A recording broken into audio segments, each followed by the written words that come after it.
Hello dear friends, स्वागत है आपका अपने यूट्यूब चैनल SD एजुकेशन पर। आज है 12 जुलाई 2025 और हम बात करेंगे रेगुलर की तरह आज के most important current affairs question के बारे में।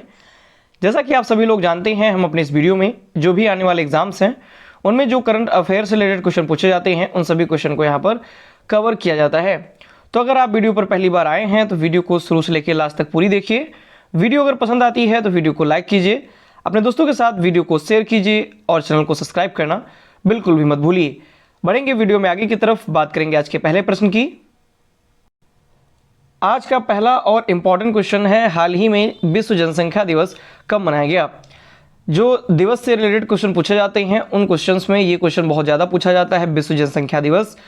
तो ये जो विश्व जनसंख्या दिवस है ये हम हर साल 11 जुलाई को मनाते हैं। ऑप्शन नंबर ए प्रश्न का सही जवाब हो जाएगा। बात करेंगे अगर हम डिटेल में वर्ल्ड पॉपुलेशन डे के बारे में, तो विश्व जनसंख्या दिवस हर वर्ष 11 जुलाई को पूरी दुनिया भर में मनाया जाता है। इस बार भी 11 जुलाई को मनाया गया और इस बार की जो थीम है वो है युवाओं को एक निष्पक्ष और आशापूर्ण विश्व में अपने मनचाहे परिवार बनाने के लिए सशक्त बनाना। ये इस बार की थीम है। थीम काफ़ी ज़्यादा लंबी है इसीलिए ये बिल्कुल ही नहीं पूछी जाएगी। हाँ, लेकिन ये जो दिवस है वो पूछा जाता है कि ये किस डेट को मनाया जाता है। बात करें 1990 से यह हर वर्ष वैश्विक स्तर पर मनाया जा रहा है, यानी कि 1989 में इसको मनाया जाने के लिए बात की गई थी और फिर 1990 को ये पहली बार मनाया गया था। तब से ये हर वर्ष 11 जुलाई को विश्व जो जनसंख्या दिवस है ये मनाया जाता है।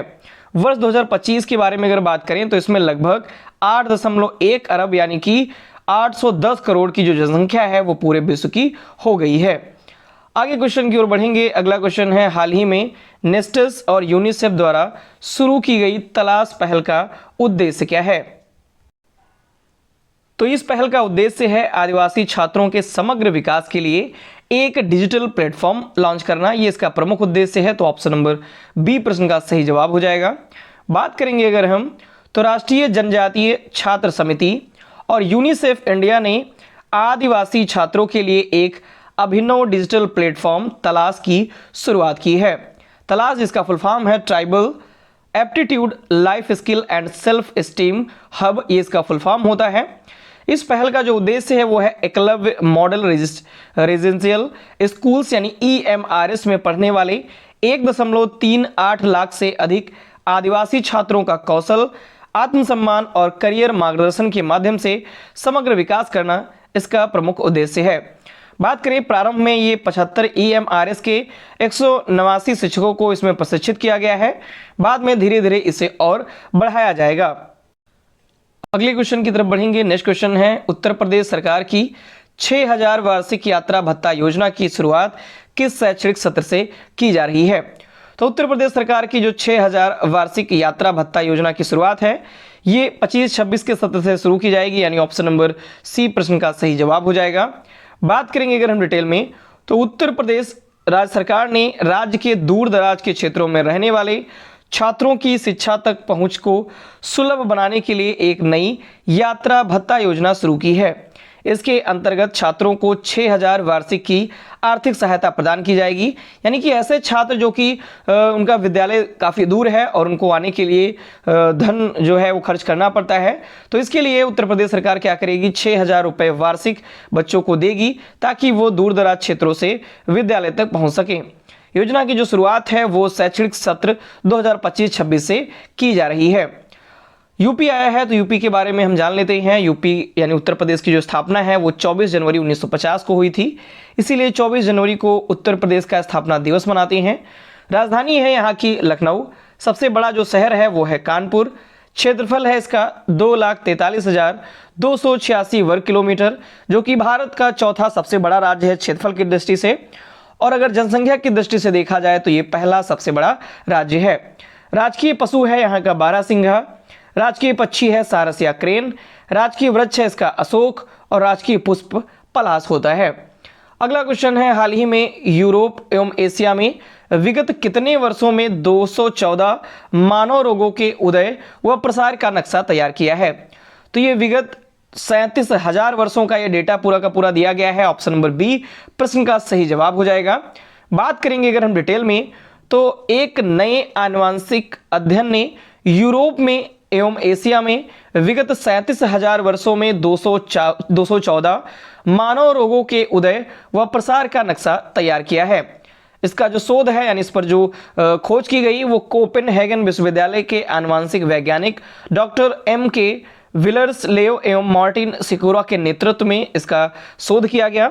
स्रोत क्या रहे? स्रोत रहे 1313 प्राचीन मानव जो अवशेष हैं उनकी अस्थियां व उनके दांतों का अध्ययन किया गया। अगले क्वेश्चन की ओर बढ़ते हैं। अगला क्वेश्चन है, हाल ही में गोल्डन डोम नामक एक नई राष्ट्रीय रक्षा पहल का अनावरण किसने किया है? गोल्डन डोम, जैसे आप सभी लोगों ने आयरन डोम का नाम सुना होगा। इजराइल के पास जो है रक्षा प्रणाली आयरन डोम, उसी तरीके से जो गोल्डन डोम है, इस नई राष्ट्रीय रक्षा पहल का अनावरण किया। रक्षा प्रणाली का जो अनावरण किया गया है वो डोनाल्ड ट्रंप के द्वारा किया गया। ऑप्शन नंबर सी, यानी अमेरिका के राष्ट्रपति हैं, इनके द्वारा ये अनावरण किया गया। डिटेल में इसके बारे में अगर हम बात करें तो अमेरिकी राष्ट्रपति डोनाल्ड ट्रंप ने गोल्डन डोम नामक एक नई राष्ट्रीय रक्षा पहल का अनावरण किया है। गोल्डन डोम होगा क्या, अगर इसके बारे में हम बात करें तो जैसे आयरन डोम होती थी, मान लो यहाँ पर अगर ये तैनात है देश है और अगर कोई बाहर देश से अगर यहाँ पर मिसाइल के द्वारा हमला किया जाता था तो ये आयरन डोम जो है वो जा करके हवा में ही उन रॉकेट्स को नष्ट कर देती थी। इस प्रकार से ये जो है रक्षा प्रणाली के रूप में कार्य करती थी। उसी प्रकार से गोल्डन डोम भी विकसित किया गया है। गोल्डन डोम भी यही करेगा, यानी कि ये कुछ इस प्रकार से ये तैनात रहेगा कि कोई भी, ये मान लो ये अमेरिका है और अगर इसके ऊपर कोई भी हवाई हमला होता है तो ये सीधे वही वायु में ही जाकर के, हवा में ही जाकर के उस हमले को नाकाम कर देगा। अंतरिक्ष आधारित ये मिसाइल सुरक्षा तंत्र, जिसे बैलिस्टिक, हाइपरसोनिक एवं कक्षीय खतरों से बचाव के लिए डिजाइन किया गया है। यानी इसके ऊपर अगर बैलिस्टिक मिसाइल से हमला किया जाता है, अगर हाइपरसोनिक मिसाइल से हमला किया जाता है एवं कक्षीय जो खतरे होते हैं, अगर इनके द्वारा, इन मिसाइल्स के द्वारा अगर हमला किया जाता है तो उन मिसाइल्स को ये हवा में ही, यानी पहले गिरने से पहले ही इनको नष्ट कर देगी। इसको बनाने में जो लागत आई है वो आई है 175 अरब डॉलर। इस योजना में उपग्रह इंटरसेप्टर्स का एक समूह तैनात करना भी शामिल है। अगले क्वेश्चन की तरफ बढ़ते हैं। अगला क्वेश्चन है, गणेशोत्सव का हाल ही में किस राज्य सरकार ने राज्य उत्सव का दर्जा दिया है? यानी गणेश उत्सव जो मनाया जाता था महाराष्ट्र में, अब इसे राज्य उत्सव का दर्जा दे दिया गया है। तो ऑप्शन नंबर सी प्रश्न का सही जवाब हो जाएगा। डिटेल में अगर हम बात करें तो महाराष्ट्र विधानसभा में राज्य के सांस्कृतिक मामलों के जो मंत्री हैं आशीष शेलार, इन्होंने ऐतिहासिक घोषणा की है कि अब सार्वजनिक गणेशोत्सव को राज्य उत्सव का दर्जा दिया गया है। अब राज्य सरकार द्वारा गणेशोत्सव के आयोजन को आर्थिक सहायता और प्रोत्साहन भी मिलेगा। यानी जब कोई भी अगर उत्सव है, अगर उसको राज्य उत्सव का दर्जा दिया जाता है तो उस पर होने वाला जो व्यय होता है, जो खर्चा होता है, उस खर्चे को जो राज्य सरकार है वो उसको वहन करती है। कब ये फैसला आया? तो ये 10 जुलाई 2025 को इसे राज्य उत्सव का दर्जा दिया गया।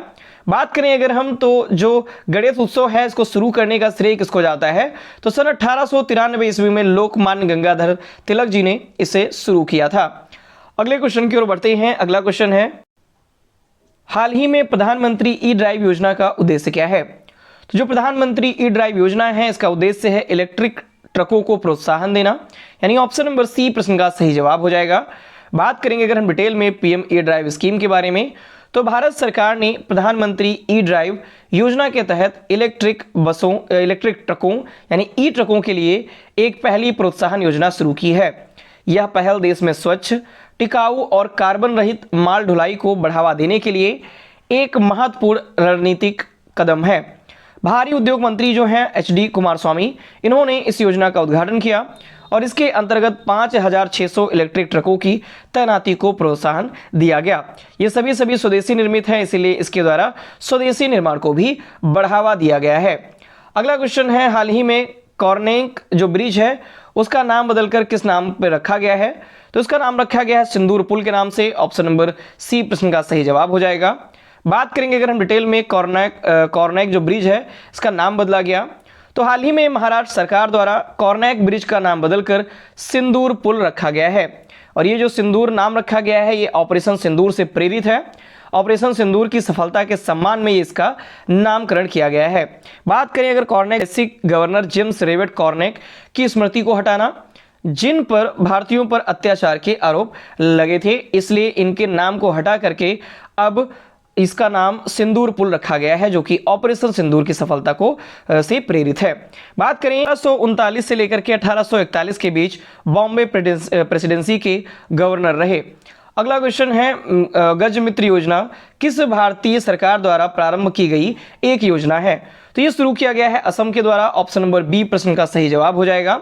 डिटेल में अगर हम इसके बारे में बात करें तो हाल ही में असम सरकार ने मानव हाथी संघर्ष के समाधान हेतु गज मित्र योजना शुरू की है। यह असम मंत्रिमंडल द्वारा जुलाई 2025 में स्वीकृत कर लिया गया है। इसे मानव हाथी संघर्ष को कम करना, यानी इसका उद्देश्य क्या है, तो मानव और हाथी के बीच जो संघर्ष होते हैं उनको कम करना और शांतिपूर्ण सह अस्तित्व को बढ़ावा देना इसका प्रमुख उद्देश्य है।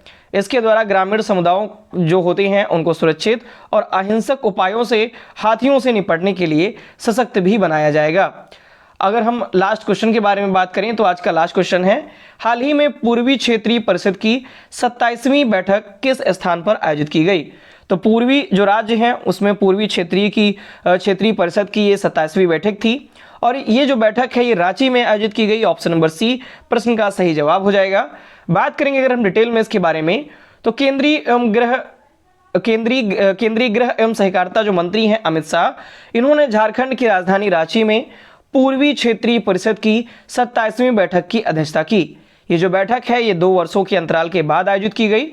पिछली जो बैठक थी यानी 26वीं बैठक ये 10 दिसंबर 2023 को पटना बिहार में हुई थी और इस बार की ये रांची में आयोजित की जा रही है।